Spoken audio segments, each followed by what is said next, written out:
Այս տարի Հարության տոնը նշեցինք եկեղեցական առանձնահատուկ միասնությամբ։ Հայ առաքելական հույն ուղղափառ եւ Հռոմի կաթոլիկ եկեղեցիները Երուսաղեմում ունեն բացառիկ իրավունքներ, որոնց շուրջ հակասություններն ակնհայտ են դառնում հատկապես լուսահանության արարողության ժամանակ։ Այս անգամ սակայն երեք եկեղեցիները միասին վճռեցին անել գրեթե անհնարինը՝ գործակցաբար նորոգել Տիրոջ գերեզմանը ու այս շաբաթ լուսահանության արարողությունն իրականացավ արդեն նորոգված գերեզմանում։ Համաքրիստոնեական միասնությամբ էլ դիմավորեցինք Հարության տոնը, որն աշխարհում նշեցին տարբեր դրսևորումներով ու ձևերով, բայց նույն իմաստով ու բովանդակությամբ։ Իմ գործընկեր Անի Հակոբյանը պատմում է, թե ինչպես եկավ Սուրբ Զատիկը։ Նրանք շտապում են այն տունը, որտեղ ապրում է բարությունը։ Սա հեքիաթից պոկված կտոր չէ, սա իրականություն է։ Այստեղ ապաստան են տալիս նրանց, ովքեր ուժեղ են բոլոր մեծահասակներից։ Սոս բարեգործական մանկական գյուղում բնակվում են երեխաներ, ովքեր ինչ-որ պատճառով հեռու են կենսաբանական ընտանիքից, բայց նաև ամեն օր զգում են քրիստոնեական բարությունը։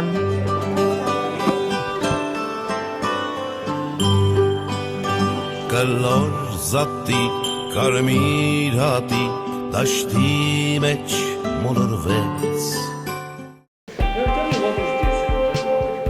Սաշան, Կարոլինն ու Իվանան կաթոլիկ զատիկը հայկականի հետ են համադրում։ Նրանք Բրիսովի անվան լեզվաբանական համալսարանում կամավորներ են, մշակութային ու կրթական նախագծեր են իրականացնում։ ԱՊՀ տարածքում Եվրամիության EVS ծրագրի միակ մասնակիցներն են։ Հայաստանը նրանց համար դարձել է քրիստոնեական համերաշխության բնօրան։ Նրանք ճագար չունեն։ Ոչ, նրանք զատիկ ունեն։ Իսկ ով է ձվերը բերում։ Զատիկի ճագարի ավանդույթն արևմտյան քաղաքակրթության մեջ է պահպանվել, ըստ եվրոպական սովորության ճագարը ներկված ձվերով լի բնիկ է նվիրում խելոք երեխաներին։ Երեխեք, ով որ գրվում է, ինքը արտասանում է կամ երգում է։ Հայոց ավանդական կենցաղում ձուն գարնան եւ պտղաբերության, հարության ու վերածննդի խորհրդանիշն է։ Զատիկը գարնան ավետիսն է, ծվախաղի իմաստն էլ հինը տապալելու եւ նորին անցնելու խորհուրդն ունի։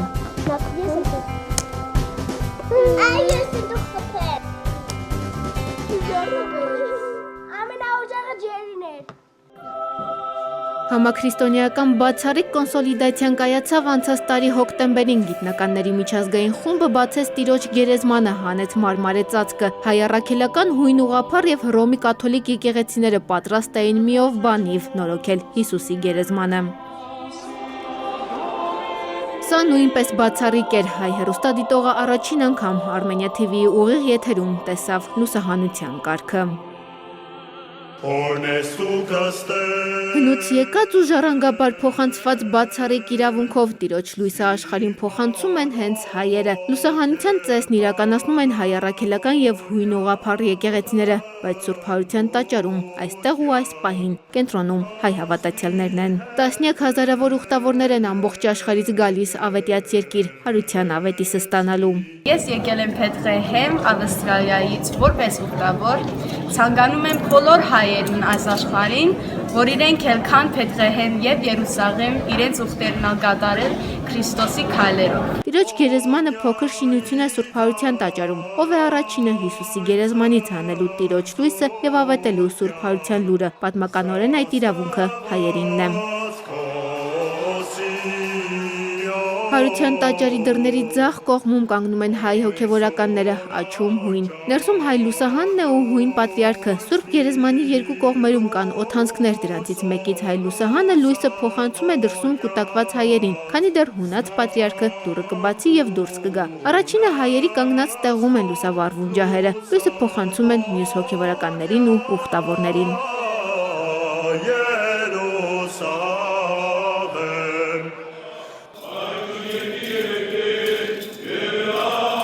Ճրագալույցի պատարագի ղողանջները հնչում են հայաստանյան առաքելական բոլոր եկեղեցիներում։ Առաջնորդարանից Սուրբ Սարգիսում է նաև երկրի ղեկավարը, պետական ու քաղաքական պաշտոնյաների ուղեկցությամբ։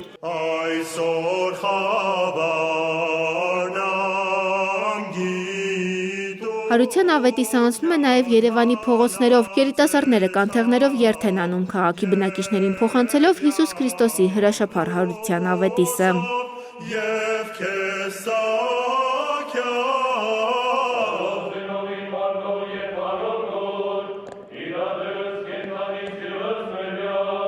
Մայրաթոռում տոնի առիթով պատարագ է մատուցում ամենայն հայոց կաթողիկոսը պատարագի սրբազան արարողությանը ներկա էին նախագահ Սերժ Սարգսյանը, պետական այրեր, Հայաստանում հավատարմագրված դիվանագիտական առաքելությունների ներկայացուցիչներ։ Աղոթում ենք, որ մեր ժողովրդի հավատավոր գործերի բարի արդյունքներով հզորանա մեր հայրենիքը։